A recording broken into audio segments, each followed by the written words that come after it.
If it's a quiet night out at the beach and your ex-old lady suddenly out of nowhere shows up with a story about her current billionaire land developer boyfriend and his wife and her boyfriend and a plot to kidnap the billionaire and throw him in a loony bin, I need your help, Doc. maybe you should just look the other way.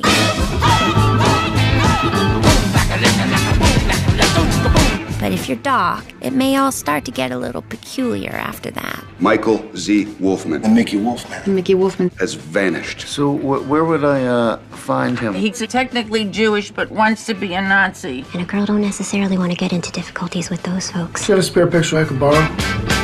Ah! Well, maybe you're better off with the Nazis. Whoa. Are you all right? Am I? Are you? Ordinarily, we're the ones asking the questions. And your question is, which side am I on? Good question. Wrong answer.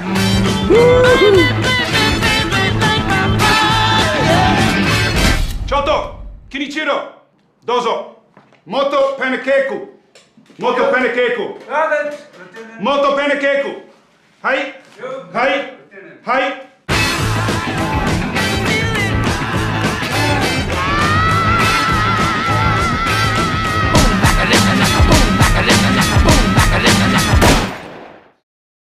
That was the latest trailer for the newest Paul Thomas Anderson film, Inherent Vice, starring Joaquin Phoenix, Josh Brolin, Owen Wilson, Reese Witherspoon, and Martin Short. I got to see this movie when it first came out in theater, and right before I went and seen it, I was waiting for The Judge back in October, and I saw this as one of the trailers. And for me, I had no idea that Paul Thomas Anderson was going to have a new film.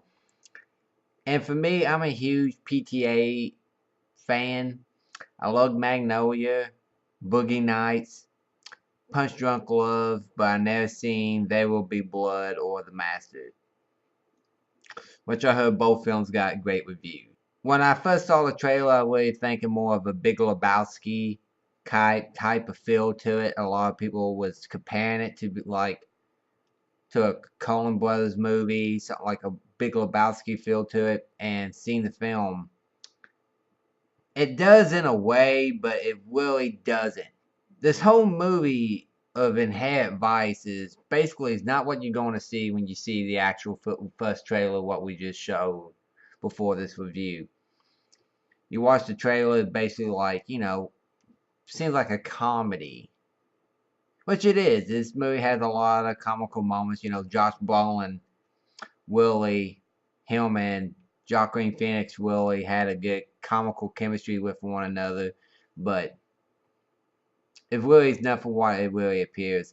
This is basically one of the most best films of the year. I take it as a social satire. End of the 60s, beginning of the 70s, end of an era, beginning of a new one.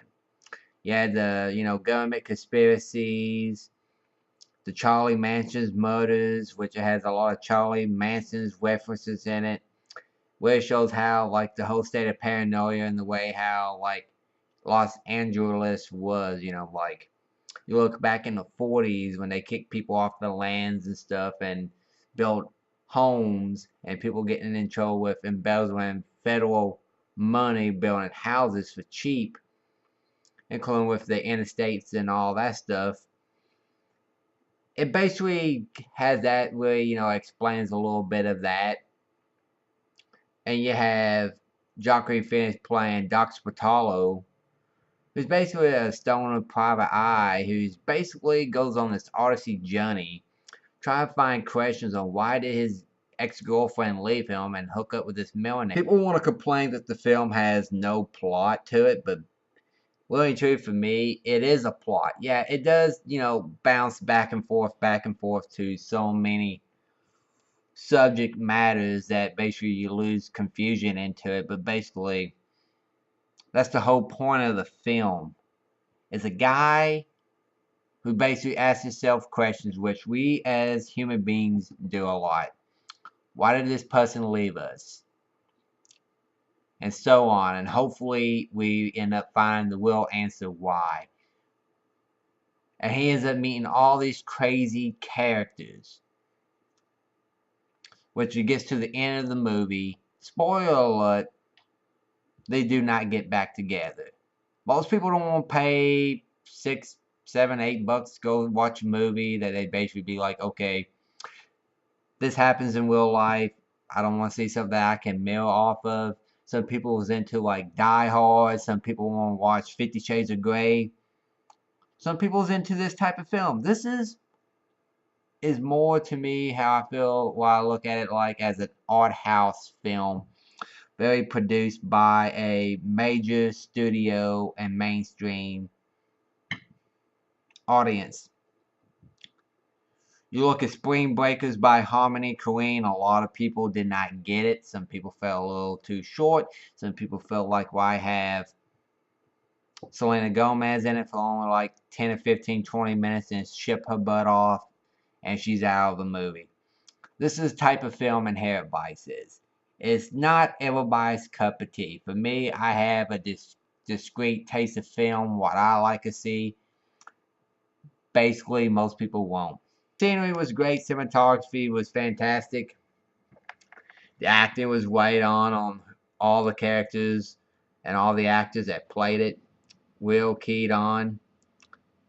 And basically the whole costume design and design was great. The movie is nominated for 2 Academy Awards for costume design and, you know, adapted screenplay, which I really hope Paul Thomas Anderson wins the Academy Award. To my knowledge, I really don't think he will actually win an Academy Award. Basically, I give this movie 5 out of 5 for me. You know, and go waste $6.50 to $8 to go see it in a theater or stream it online with your friends.